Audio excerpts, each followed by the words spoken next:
The dust on Darren didn't settle. It just redistributed itself with malicious intent. Captain Kawan. Richmond wiped the red grit from his goggles for the third time in as many minutes, and seriously considered whether scavenging pre-war tech was worth breathing what felt like powdered glass. The answer, as always, came down to credits. The Wanderer needed fuel. Fuel cost money. Money required jobs that didn't involve shooting people. Mostly didn't involve shooting people. Anything. Lyra's voice crackled through his earpiece, distorted by the interference that made Darren a paradise for smugglers and a nightmare for honest communication. Define anything, Kawan said, kicking aside a corroded hull plate. I've got 40 years of space junk and what might be a human femur.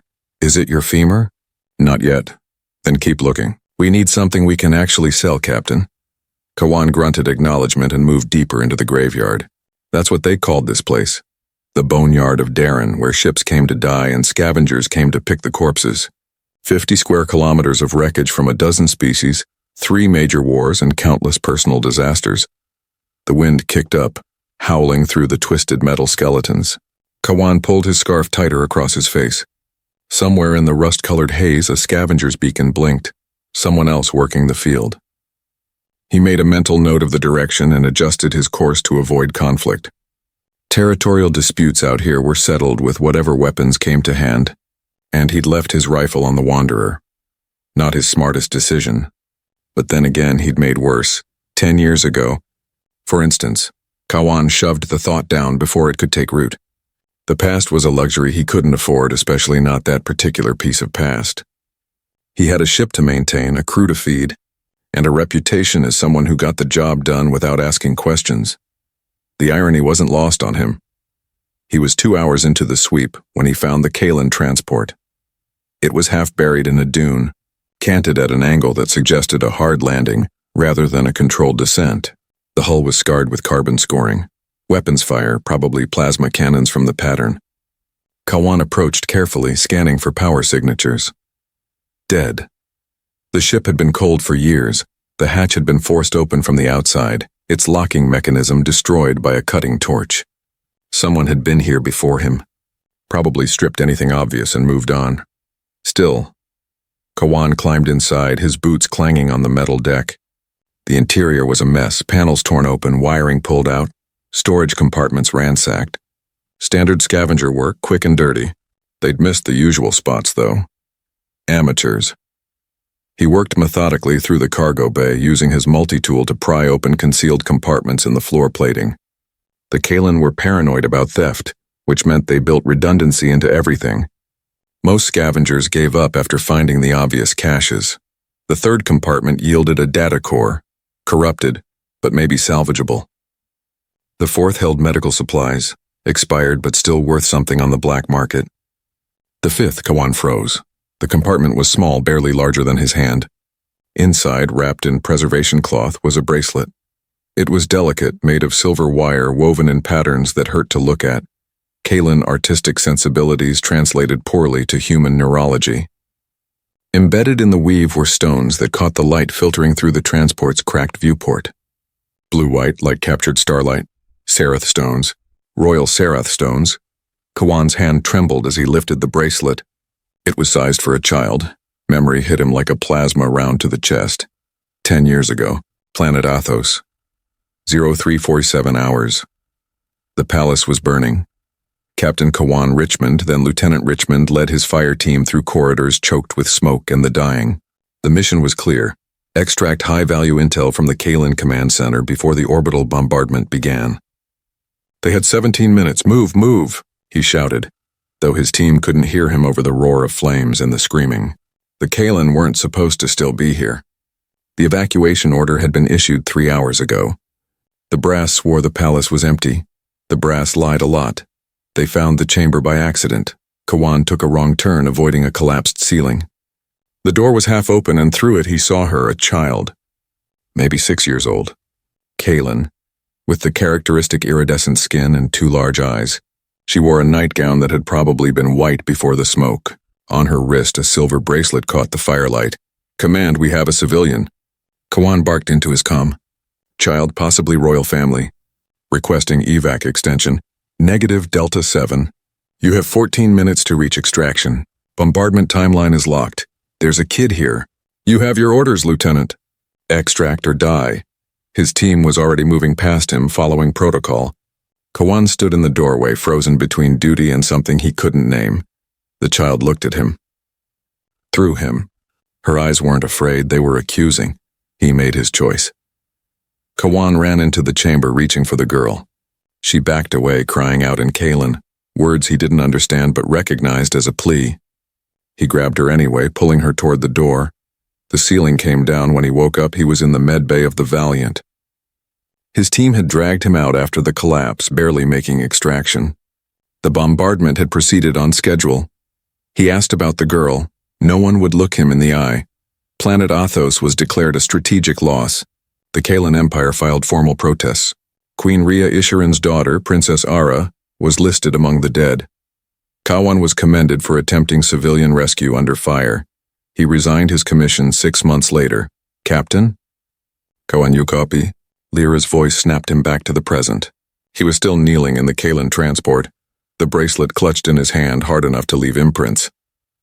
Yeah, he said, his voice rough. I copy. Find something. He looked at the bracelet. At the stones that could only have come from the royal family's personal jeweler, at the size that would fit a 6-year-old child.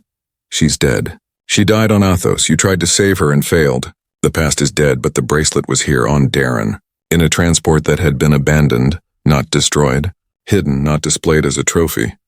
Why would someone bring a dead child's bracelet here? Unless she hadn't been dead, unless someone had taken her. Captain? Kawan stood slowly, pocketing the bracelet. His heart was hammering against his ribs, that old combat rhythm he'd thought he'd left behind. Yeah, he said. I found something. Good something, or we're about to get shot at something? He climbed out of the transport and stood in the red dust, looking toward the distant sprawl of Darren's main settlement. Somewhere in that hive of traffickers, smugglers, and worse, there might be answers. There might be a 10-year-old mistake he could finally fix. I'll let you know, Kawan said. He started walking. The Wanderer. The Wanderer wasn't beautiful, but she was honest. A Corbin-class freighter with more patches than original hull, engines that wheezed like an asthmatic doing wind sprints, and enough aftermarket modifications to make her legal status questionable in 6 systems. Kawan loved her anyway. She sat in Darren's orbital scrapyard, docked to a fuel depot that charged triple the going rate and asked no questions. As he rode the shuttle up from the surface, Kawan turned the bracelet over in his pocket, feeling the weight of it. This is insane. You're chasing ghosts. You saw what happened on Athos, except he hadn't. Not really. He'd been knocked unconscious. His team had pulled him out. Everything after that was reports, official statements, and a closed investigation. They said she was dead. They'd said a lot of things. The shuttle docked with a clang that rattled his teeth. Kawan cycled through the airlock and into the Wanderer's cargo bay, where Lyra was waiting with her arms crossed and her expression promising a lecture. 6 hours, she said. You were down there for 6 hours and you come back with... She stopped, eyes narrowing. What's wrong? Nothing. Your nothing face looks like someone's about to die. Usually someone who isn't us. Lyra Chen had been the Wanderer's chief engineer for 3 years, which meant she'd known Kawan long enough to read his moods, and short enough that she still occasionally expected him to make sense. She was compact, precise, and had once repaired a failing reactor core using wire salvaged from a coffee maker. Kawan trusted her with his life. He wasn't sure he trusted her with this. Meeting, he said. Crew lounge. 20 minutes. Kawan, 20 minutes, Lyra. He brushed past her, heading for his quarters. Behind him, he heard her mutter something uncomplimentary in Mandarin, but she didn't follow. The crew lounge was a generous term for a space barely large enough for 4 people to sit without their knees touching. The Wanderer ran with a skeleton crew. Anything more, and they'd have been eating into profits they didn't have. Besides, Kawan preferred working with people he knew wouldn't shoot him. Mostly. Lyra arrived first, still radiating disapproval. She'd changed into her work coveralls, which meant she'd been elbow-deep in something mechanical and probably explosive. Grease smudged her cheek. Tarek came next, ducking through the hatch with the careful posture of someone who'd spent too much time on low-gravity worlds and hadn't adjusted to standard grav. He was tall, gray-skinned, Ven species, and served as the ship's medic despite lacking any formal training. What he did have was 3 decades of field experience and the ability to keep people alive through sheer stubbornness.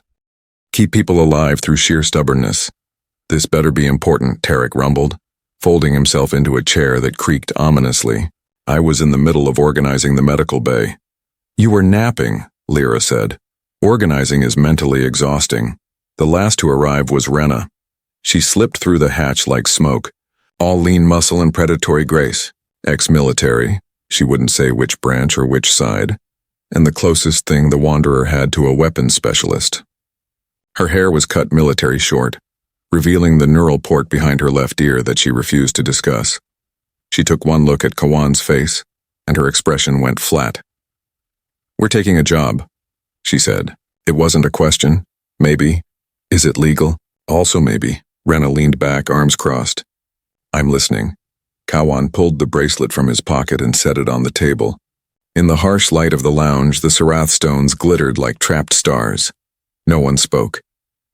Finally, Lyra reached out and picked it up, turning it over with practiced hands. Kalen work, she said quietly. Royal family, if I'm reading these patterns right. Where did you get this? Transport in the boneyard. Hidden compartment. And you think... Tarek leaned forward, his eyes, 3 of them, narrowing. Kawan, you can't be serious. I don't know what I am yet. The princess died on Athos, Rena said, her voice carefully neutral. I read the after-action reports. You were there. I was unconscious. The orbital bombardment came 30 minutes after scheduled. Plenty of time for someone to extract high-value targets. Silence again. This time it felt heavier. Lyra set the bracelet down like it had burned her. You want to go looking for a ghost. I want to know why a dead girl's bracelet is hidden on Darren instead of buried on Athos. Could be a trophy, Tarek suggested. War salvage. Someone looted it and hid it in a concealed compartment on a transport that was also hidden? If it were a trophy, it'd be on display somewhere. This was stashed. Carefully. So what's your theory? Rena asked. Kawan had spent 6 hours on the surface and the entire shuttle ride up thinking about exactly that question. He had a theory. He just wasn't sure he wanted to say it out loud. Traffickers, he finally said. If someone pulled the princess out before the bombardment, they wouldn't have done it out of the goodness of their hearts. They'd sell her. Lyra breathed. Royal genetics. Kalen DNA. On the black market, that'd be worth millions, Rena finished. Maybe tens of millions. If they kept her alive for 10 years? Breeding stock, Tarek said, and the temperature in the room dropped 10 degrees. Or genetic harvesting. Both industries run active operations on Darren. Kawan's hand curled into a fist on the table. He'd suspected. Hearing it stated plainly made it real in a way that turned his stomach. So we go looking, he said. We find out if she's here. If she's alive. And then, Lyra challenged. Say you're right. Say she's been a trafficking victim for a decade. What do you think we can do about that? We're 4 people on a freighter held together with spit and wishful thinking. The trafficking syndicates on Darren have private armies. We've handled worse odds. No, Rena said flatly. We haven't. Kawan, I know you. I know why you left the service. I know what happened on Athos eats at you. But this, she gestured at the bracelet. This is suicide wearing a guilt complex. I'm not asking you to come. Like hell you're not. Rena stood abruptly, pacing the small space. You're the captain. Where you go, the ship goes. You want to throw your life away chasing ghosts? That's your business. But the Wanderer is our home. You don't get to risk it without us having a say. She was right. Kawan knew she was right. This was exactly the kind of mission that got people killed, built on assumptions, driven by emotion, with no clear exit strategy. He looked at the bracelet. I tried to save you once. I failed. I won't fail again. I need to know, he said quietly. If there's even a chance she's alive, I need to know. Why? Tarek asked, not unkindly. Because if I don't, I'll spend the rest of my life wondering if I could have made a difference. Again. The silence that followed was different. Softer. Lyra picked up the bracelet again, studying it. If we do this, and that's a massive if, we'd need information. Trafficking networks don't exactly advertise. We'd need contacts. I know someone, Rena said reluctantly. Old service buddy who went private. Work security for one of the auction houses. He might talk. Might. I'd have to call in a favor. A big one. Kawan looked at each of them in turn. I'm not ordering this. If we do this, we do it together. But I need to know you're in. Really in. Not because I'm captain, but because you think it's the right thing to do. Tarek was the first to speak. I've seen a lot of suffering in my time, Captain. More than I care to remember. If we can end some of it, pull even one person out of that darkness, then yes. I'm in, Lyra sighed, running a hand through her short hair. My mother used to say that the measure of a person isn't what they do when it's easy. It's what they do when it costs them everything. She looked at Kawan. This is going to cost us everything, isn't it? Probably. Well, good thing we didn't have much to begin with. She smiled, but it didn't reach her eyes. I'm in. They both looked at Rena. She'd stopped pacing and stood with her back to them, staring at the bulkhead. When she finally turned, her expression was unreadable. I left the service because I was tired of following orders that got good people killed, she said. Tired of being pointed at problems and told to shoot until they went away. I swore I'd never do that again. She paused. But this isn't orders. This is choice. And if we're choosing to be better than we were, Kawan finished. Yeah. Rena moved back to the table, picking up the bracelet and holding it up to the light. We're probably going to die doing this. Probably. But maybe we save someone first. That's the idea.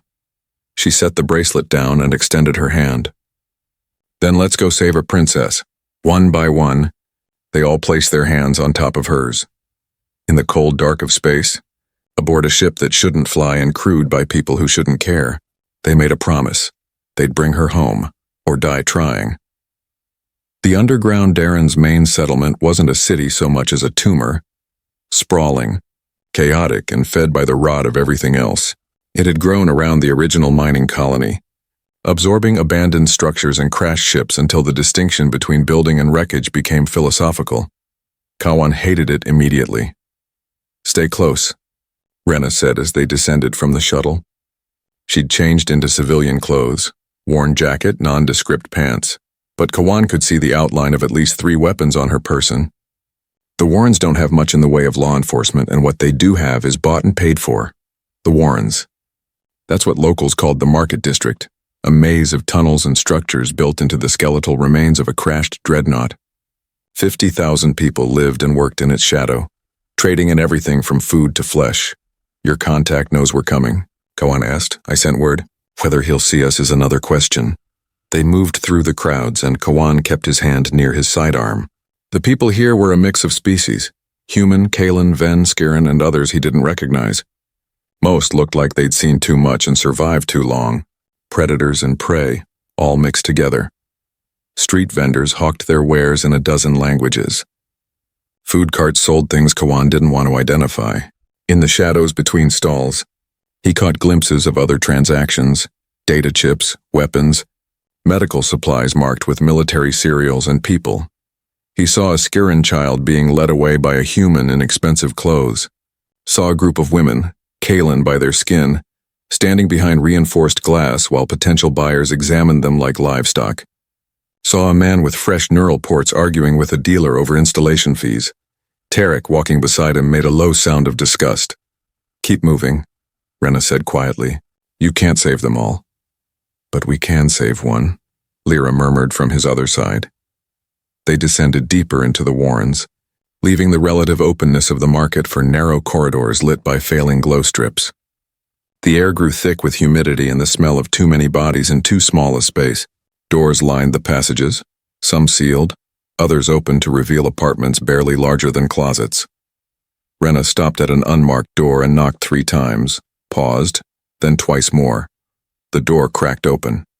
A human face peered out, male, scarred, with the flat eyes of someone who'd killed before and would again.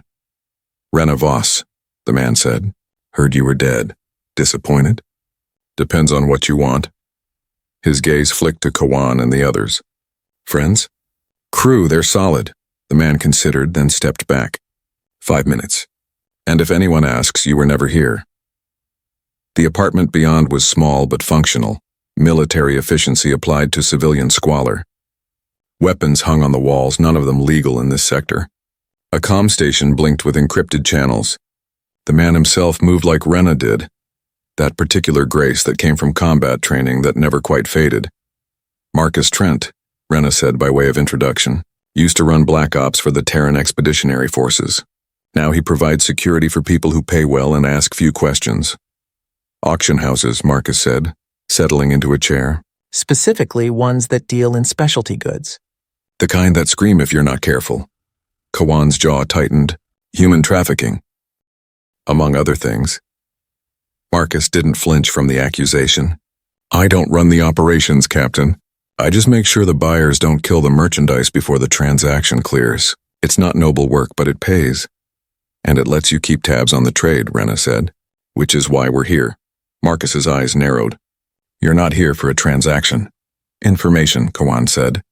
He pulled out the bracelet and set it on the table between them. 10 years ago, Princess Ara Isharan of the Kalan Empire was reported killed on planet Athos. I have reason to believe she survived and was brought here. For a long moment, Marcus didn't move. Then he leaned forward, studying the bracelet without touching it. That's Royal Serath, he said finally. You don't find that in scrapyards. I found it in a Kalan transport, hidden. And you think someone extracted the princess for sale? Marcus sat back, running a hand over his scarred face. That's ambitious. Royal genetics go for premium prices, but they also come with premium risk. The Kalan Empire would burn entire systems looking for lost royalty, unless they believed she was dead, Lyra pointed out. The bombardment was thorough, Rena added. No survivors reported.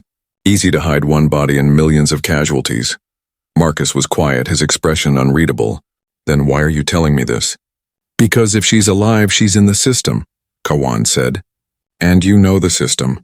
I need to know if anyone's moved Royal Kalan genetics in the last decade. That's asking me to burn a lot of bridges, Captain. The people who trade in that level of commodity don't appreciate inquiries. I'm not asking you to expose them. Just point me in the right direction. And if I say no, Rena leaned forward. Then I call in the favor you owe me from Tanis Station. Marcus went very still. You said you'd never cash that in. I lied. The two of them stared at each other, and Kawan recognized the weight of shared history passing between them. Whatever had happened on Tanis Station, it was enough to make a man who worked for traffickers reconsider his loyalties. Finally, Marcus broke eye contact. Damn you, Rena. Is that a yes? It's a give me 24 hours. He stood, moving to his comm station. If the princess is alive, and she's in the trade, there'll be records. Sales, transfers, genetic samples. That data gets shared among the big players. I can access some of it. Some. The really high-end stuff gets kept offline. Private collections. You'd need to physically access those records. Can you get us a location? Marcus looked at him. You're planning a raid. I'm planning a rescue. Same thing, different marketing. Marcus began typing on his terminal. The big auction houses meet once a month. Invitation only. Next gathering is in 72 hours, and there's going to be a specialty auction. Rare genetics. You think she'll be there? Tarek asked. If she's been in private hands for 10 years, probably not. But the records will be. Every major dealer brings their catalogs, physical and digital. You could access them there. How do we get in? Lyra asked. Marcus smiled without humor. You buy your way in. Minimum bid to enter is 50,000 credits. Kawan felt his stomach drop. The Wanderer's entire operational budget was maybe 20,000, and most of that was earmarked for fuel and repairs. We don't have that kind of money, he admitted. Then you'd better find it, because that's your one shot at getting the information you need. Marcus moved to the door, opening it. 24 hours.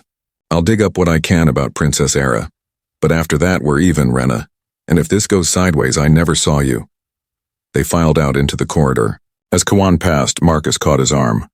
A word of advice, Captain, he said quietly. If the princess is alive, if you actually manage to find her, she won't be the girl you remember. 10 years in the trade, he trailed off. Just be prepared for what you might find. Kawan pulled his arm free. I'll take her however she is. That's what they all say. Marcus closed the door. The crew regrouped in a shabby cafe 3 levels up from Marcus's apartment. The coffee was terrible, but it came with a private booth and no questions. 50,000 credits, Lyra said, stirring sugar into her cup. We could sell the Wanderer and still come up short. Not selling the ship, Kawan said automatically. Then how do we get that kind of money in 72 hours? They all looked at Rena, who sighed. There are jobs. High-risk, high-pay operations. But we'd be working for people who make traffickers look respectable. Such as? Tarek asked. There's a Skiran crime lord who's been looking for someone to hit a rival's compound. Payment on completion, 60,000 credits. What's the catch? The rival has a private army. Estimated strength, 50 combatants, heavy weapons, orbital support. So, suicide, Lyra said flatly. Pretty much. Kawan drank his terrible coffee and thought. There had to be another way. They couldn't rob anyone. Aside from moral objections, high-value targets on Darren were too well defended. They couldn't take legitimate work, nothing paid that much that quickly. Unless… The cargo, he said suddenly. The others looked at him. What cargo? Lyra asked. The transport where I found the bracelet. It had a data core. Corrupted but salvageable. If it's from a Royal Kalan vessel, the information on it could be worth a fortune, Rena finished, understanding dawning. Strategic intelligence, diplomatic communications, or nothing, Tarek pointed out. It's corrupted. We don't know what's on it. But we can find out, Lyra said, leaning forward. I can extract the data. Might take some time, but if there's anything valuable… We sell it, Kawan said, to the highest bidder. Even partial intelligence from a royal transport should fetch at least 50,000 on the black market. That's assuming the data's recoverable, Lyra cautioned. And assuming we can find a buyer quickly enough. Can you do it? The recovery? She was quiet for a moment, calculating. Give me 18 hours and access to proper equipment. I'll need to rent time at a data facility. That'll cost us maybe 2,000 credits. We have that, Kawan said. Just barely. Then I can probably retrieve something. Whether it's worth anything is another question. It's better than the suicide mission, Tarek said. Rena nodded slowly. Agreed, but we need a backup plan. If the data's worthless, we'll need another source of funds. Then we split up, Kawan decided. Lyra works on the data core. Rena, you scout the auction house, security, layout, exits. If we can't buy our way in, we might have to improvise another entrance. You want me to plan a heist, Rena said. I want you to plan options. And us? Tarek gestured to himself and Kawan. We keep digging. Marcus is working his contacts, but there might be other sources. Street informants, records dealers, anyone who might have information about a 10-year-old extraction. That's a lot of variables, Lyra said. A lot of things that could go wrong. Name one plan we've ever had that didn't have a lot of things that could go wrong. She smiled despite herself. Fair point. They finished their coffee in silence, each lost in their own thoughts. Kawan watched the crowds moving through the cafe. Refugees from a dozen worlds. Criminals hiding from a dozen laws. And ordinary people trying to survive in the cracks between. Somewhere in this rotting city, a princess might be fighting to do the same. Hold on, he thought. We're coming. Ghosts and debts. The data facility was a converted warehouse in the industrial sector, a place where information dealers and hackers rented secure terminals by the hour. Lyra disappeared inside with the corrupted data core, leaving Kawan, Rena, and Tarek to their own investigations. They split up at the entrance. Rena headed toward the auction district, where the wealthy came to buy things they couldn't own legally. Tarek made his way to the medical quarter. If genetic harvesting had been involved, someone in the medical trade might have records or rumors. Kawan went looking for ghosts. The records hall was a euphemism. In reality, it was a crumbling building where information brokers sold access to databases, ship manifests, customs records, surveillance footage that governments and corporations preferred to keep private. The proprietor was a Ven named Keltar, who'd lost his middle eye in what he claimed was a business dispute and refused to elaborate on. He greeted Kawan with the enthusiasm of someone who recognized a potential profit. Captain Richmond, Keltar rasped, his remaining eyes tracking Kawan's movements. Haven't seen you in the Warrens in months. What brings you to my humble establishment? Information. I'm looking for records of Kalan transports that landed on Darren approximately 10 years ago. That's a broad search. Do you have specifics? Registry numbers, dates? No, but I'm looking for one particular ship. It would have been damaged, Possibly fleeing combat. Crew might have been carrying high-value cargo. Keltar's eyes narrowed. High-value cargo of the biological variety? Possibly. Interesting. Keltar moved to his terminal, fingers dancing across the interface. 10 years ago, there was a spike in Kalan refugee traffic. The Athos operation displaced millions. Most went through official channels, but some... He trailed off, pulling up records. Some used less legitimate means. I'm interested in the less legitimate ones. Naturally. Keltar scrolled through manifests. There were perhaps 50 Kalan vessels that landed on Darren during that 6-month window. Most were civilian transports, refugees selling their possessions to buy passage elsewhere. A few were military deserters. And then there were the Shadowrunners. Shadowrunners. Vessels with no official registration, no customs declarations.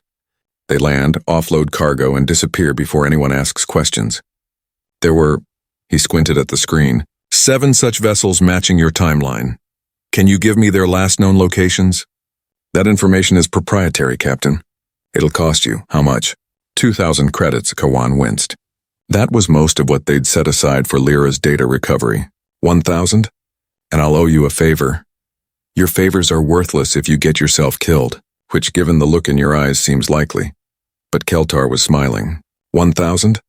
And I want details later. Whatever you're chasing sounds like a story worth hearing. Kawan transferred the credits. Keltar's terminal chimed confirmation, and information flooded Kawan's datapad. 7 vessels. 7 possible leads. Most of these are dead ends, Keltar said, gesturing to the list. 2 were destroyed in turf wars. 3 left Darren years ago, no telling where they went. But 2, he highlighted entries. These 2 are still here. Still operating. Kawan studied the information. The first vessel, Shadow's Grace, was registered to a human smuggler named Devon Sar, known for moving high-value contraband. The second Nightfall belonged to a Kalan named Varen Koss. Suspected trafficking connections, where can I find them? Sar works out of the pit, the old cargo bay on level 7. Koss, Keltar hesitated. Koss is connected. Very connected. He runs operations for one of the major syndicates. You go asking questions about him, you'll disappear. I'll be careful. No, you won't. Keltar leaned back. A word of advice, Captain. Whatever you're looking for, whoever you're looking for, consider whether finding them will actually make things better. Sometimes the past is dead for a reason. Thanks for the advice. You're not going to take it? No. Keltar sighed. Humans. Always so certain you can fix things. He waved Kawan toward the door. Go, and Captain, if you do find what you're looking for and you somehow survive, come back. I want to hear how this ends. The pit wasn't hard to find, you just followed the smell. Centuries ago, it had been a legitimate cargo transfer station. Now it was a black market hub where goods of questionable origin changed hands. Kawan descended into the cavernous space, past vendors selling stolen tech and weapons too dangerous for legal trade. Devon Sar's operation occupied a corner of the bay, marked by a rusted sign reading, "Transport Services, no questions asked." The man himself was human, late 40s with the weathered look of someone who'd spent decades in space. He was arguing with a Skiran customer when Kawan approached. Don't care what you thought you ordered. The manifest says 50 kilos of refined helium-3, and that's what you got. If you wanted something else, you should have been more specific. Sar's gaze flicked to Kawan. Wait your turn. Kawan waited while the Skiran continued arguing, eventually leaving with a stream of what were presumably insults. Sar turned his full attention to Kawan. Let me guess. You need something moved and you can't use official channels. Information, actually. 10 years ago, you piloted a vessel called Shadow's Grace. Sar's expression closed down. I've piloted a lot of vessels. This one would have arrived from the Athos system, possibly carrying passengers. Athos was a war zone. I didn't go anywhere near it. Your ship's registry says otherwise. Then the registry's wrong. Sar crossed his arms. I think you should leave. Kawan didn't move. I'm not interested in getting you in trouble. I just need to know if you transported anyone from Athos. Specifically, a Kalan child. Something flickered in Sar's eyes. Recognition, maybe, or fear.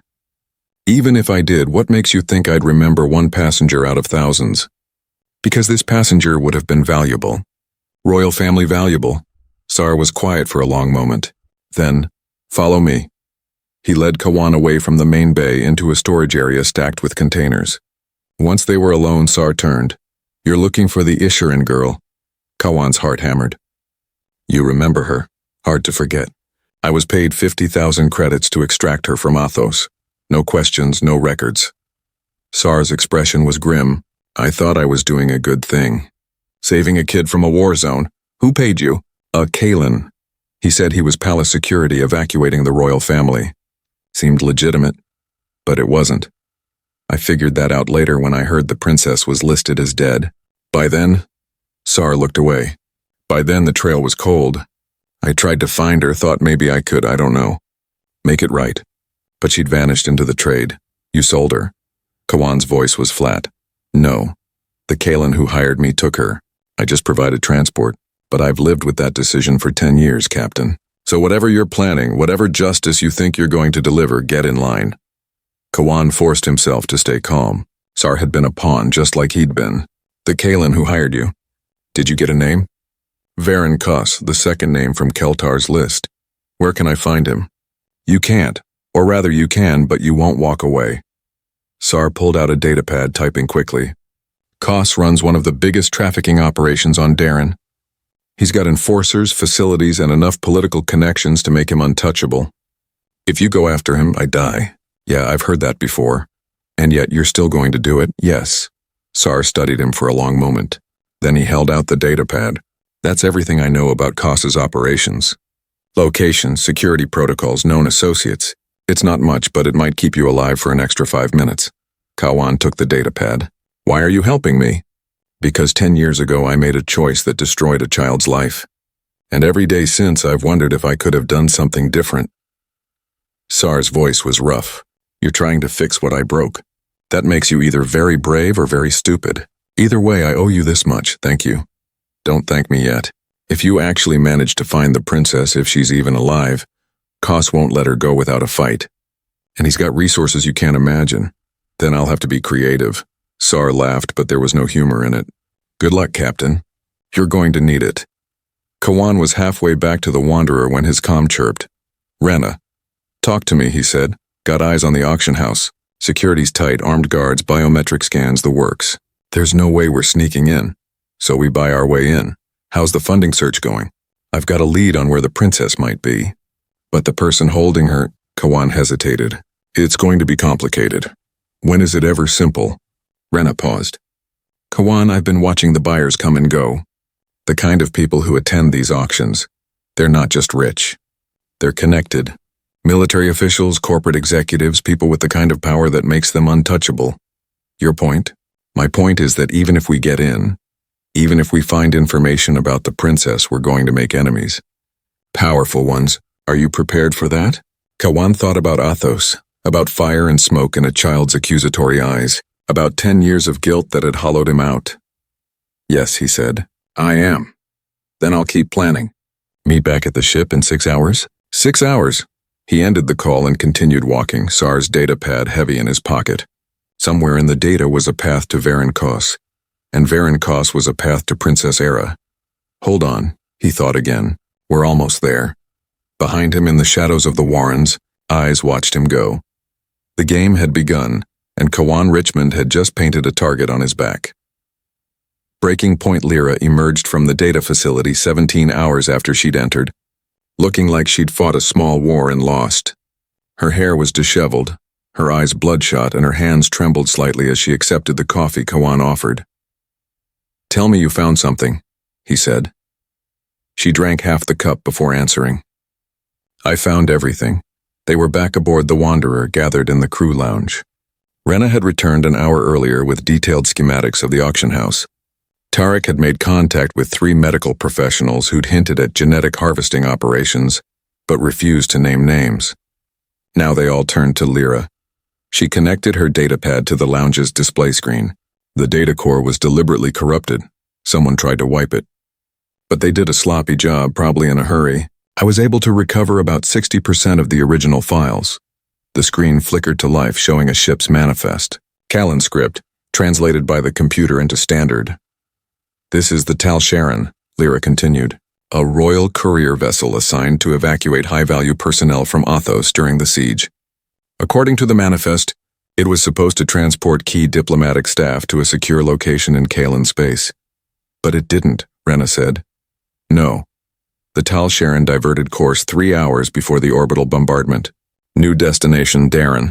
Lyra pulled up a navigation log. The pilot logged it as an emergency reroute due to engine failure. Except, there was no engine failure, Kawan finished. Diagnostics show all systems operating normally. The diversion was deliberate. Lyra's fingers flew across the datapad, bringing up passenger records. Official manifest lists 23 passengers. Diplomatic staff, palace security, support personnel. But there's a discrepancy. She highlighted a section. The weight distribution doesn't match the passenger count. The ship was carrying approximately 30% more mass than the manifest accounts for. Hidden passengers, Tarek said quietly. At least 6 based on the calculations. And given the circumstances, the diversion, the attempted data wipe, I think we know who one of them was. Princess Era Kawan stared at the screen, his mind racing. Someone in the evacuation chain decided to save the princess. But instead of taking her to safety, they brought her here. To sell her. Rena's voice was ice. The question is, who? Lyra brought up a new file. The Tal Sharon's pilot was Captain Varen Koss. The name hung in the air like a death sentence. The same Koss who's running trafficking operations now, Kawan said. He didn't just transport her. He orchestrated the whole thing. There's more. Lyra pulled up communication logs. In the hours before the diversion, Koss received multiple encrypted transmissions from an unknown source. I can't break the encryption, but the pattern suggests coordination. He wasn't working alone. A conspiracy, Tarek said. Someone paid Koss to extract the princess and deliver her to Darren. The question is who? And more importantly, Rena leaned forward, why keep her alive for 10 years? If it was just about ransom, they would have contacted Queen Rhea. If it was about eliminating a royal heir, they'd have killed her. Genetic material, Kawan said, the pieces falling into place. Royal Kalen genetics are valuable, but a living royal, one you can breed, harvest from continuously, that's worth more than any one-time sale. The silence that followed was suffocating. So she's been... Lyra couldn't finish the sentence. A resource, Rena said flatly. That's what they've made her. A renewable resource. Kawan's hands curled into fists. He'd known intellectually what might have happened, but hearing it stated plainly made it real in a way that burned through him like acid. How much is this data worth? He asked, his voice carefully controlled. Lyra understood immediately. On the black market? The information about a royal courier conspiracy, complete with navigation logs and communication records, at least 200,000 credits, maybe more to the right buyer. Then we sell it. Kawan, we sell it, he repeated. Get enough money for the auction house entry and equipment. Whatever's left goes to operational funds. And what about costs? Rena challenged. This data implicates him in royal kidnapping. We could use it as leverage. Against a man who spent 10 years building a trafficking empire, he'd kill us before we finished making the threat. Kawan stood pacing the small space. No, we use the money to get into the auction, find out where the princess is being held, and extract her. Then, and only then, we worry about costs. You're assuming she'll be in the records, Tarek pointed out. If Koss has kept her for his personal use, then we go to him directly. Kawan's voice was steel. One way or another, we're getting her out. Rena exchanged a look with Lyra. You understand that once we move on this, we're committed. No turning back. Koss will know we're coming and he'll come after us with everything he has. I'm counting on it. That's not reassuring. Good. I'm not trying to be reassuring. I'm trying to be effective. Kawan turned to face them all. I know what I'm asking. I know the odds. If anyone wants out, now's the time. No judgment, no hard feelings. But if you're in... We're in, Lyra interrupted. We already told you that. Then let's make it count. Kawan looked at the data on the screen. Evidence of a conspiracy. Proof that Princess Ara had been stolen rather than killed. Lyra packaged the data. Strip out anything that might trace back to us, then find a buyer. Someone with money and discretion. I know a few information brokers who fit that description. Give me 4 hours. Rena, I need detailed plans for 3 scenarios. We get into the auction legitimately, we have to break in, and we have to fight our way in. The third one's going to be a short plan, Rena said dryly. Step 1, shoot everyone. Step 2, die heroically. Then make sure the first two are solid. On it. Tarek. Medical supplies, emergency protocols, and trauma equipment, the Ven said before Kawan could finish. I know. If we're going up against costs, people are going to bleed. Hopefully not us. I'll prepare for the likely scenario, not the hopeful one. They dispersed to their tasks, leaving Kawan alone in the lounge. He picked up the bracelet. He'd been carrying it since Darren, unable to let it out of his sight, and turned it over in his hands. 10 years. A child's lifetime. He tried to imagine what Princess Era had endured, what she'd become in that decade. Marcus's warning echoed in his mind. She won't be the girl you remember, he knew that. Accepted it. But he also knew that beneath whatever trauma and survival mechanisms she'd developed, there was still a person worth saving, still someone who deserved to be more than a commodity. I'm coming, he promised silently. This time I won't fail. 6 hours later, Lyra returned with news. Sold the data to a broker named Yashir. No questions asked, payment in full, 250,000 credits. Kawan blinked. You said 200. I said at least 200. Turns out information about royal conspiracies is in high demand. Yashir has buyers in the Kalan government who'll pay premium for anything involving the Asharan family. The irony, Rena murmured. We're selling information about the princess's kidnapping to fund her rescue. Life's funny that way. Lyra transferred the funds to the Wanderer's accounts. We're in the black for the first time in months. So how much do we spend on this? Kawan considered. 50,000 for auction entry. Another 50 for equipment and contingencies. The rest stays in reserve, we'll need it for whatever comes after. After we've made enemies of every major trafficker on Darren? Exactly. Just checking. Lyra marked the allocations. Money's transferred. We're officially invited to the auction in... She checked her chrono. 48 hours.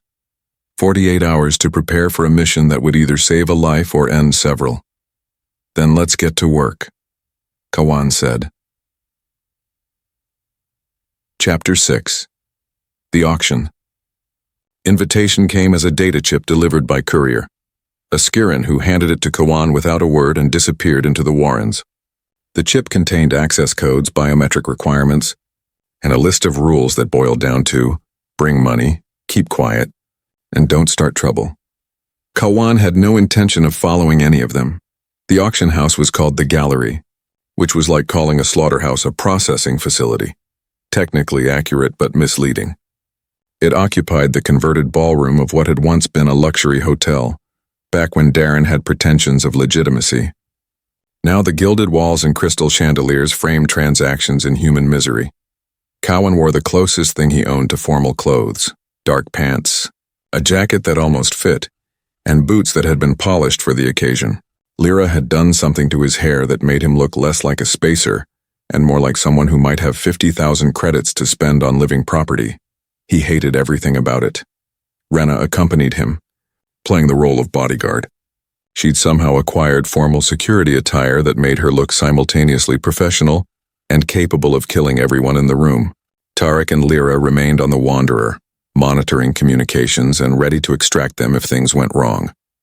When things went wrong, Kawan corrected mentally. They arrived at the gallery at precisely the appointed time. The entrance was guarded by security personnel whose augmentations were visible. Reinforced bones, enhanced reflexes, neural interfaces for coordinated response. Not the kind of people you wanted to fight.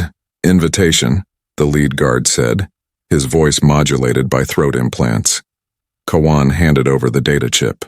The guard scanned it, then gestured them toward a biometric station. Retinal scan, fingerprints, DNA sample via cheek swab. All of it recorded in databases Kawan would later need to purge if he wanted to avoid being tracked. Problem for later. They passed through 3 more security checkpoints, each more invasive than the last. By the time they reached the actual ballroom, Kawan felt like he'd been cataloged down to his molecular structure. The ballroom took his breath away, and not in a good way. Easily 200 people filled the space, clustered in small groups or examining displays along the walls. The displays showed images and data for the evening's merchandise. People reduced to specifications and price points. Age, species, genetic markers, skills, all laid out like they were appliances for sale, which Kawan supposed was exactly what they were to these people. Stay focused, Rena murmured. We're here for information, not justice. Can it be both? Not if we want to live through the night. They moved through the crowd, Kawan's mind cataloging faces. He recognized several from wanted notices.